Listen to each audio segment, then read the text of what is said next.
Welcome to just ఆ minute Jesus. కీర్తన 119, 128. నీ ఉపదేశములన్నీ యథార్థములని నేను వాటిని మన్నించున్నాను.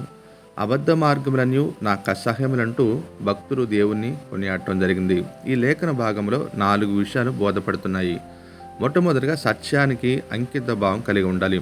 క్రైస్తవుని యొక్క జీవితము దేవుని యొక్క వాక్యం అనే సత్యంపై ఆధారపడి ఉంది. ఎందుకంటే యేసుక్రీస్తు ప్రభుల వరే నేనే సత్యం అని తెలియజేయడం జరిగింది. దేవుని యొక్క వాక్యము సత్యమైందని మనం నిత్యము ప్రేమించే వారముగా ఉండాలి. రెండవదిగా పరిశుద్ధత పట్ల ప్రేమ కలిగి ఉండాలి. దేవుడు పరిశుద్ధుడు కాబట్టి మనం కూడా దేవుని యొక్క పరిశుద్ధత కలిగి ఉండాలి. మూడవదిగా జ్ఞానము కలిగిస్తూ ఉంది. ఎవరైతే దేవుని వాక్యాన్ని ప్రేమిస్తారో దేవుని అందరి భయభక్తులు మనకు జ్ఞానం కలిగిస్తూ ఉంది. నాలుగవదిగా అబద్ధ మార్గమును అసహించుకునే వారముగా ఉండాలి.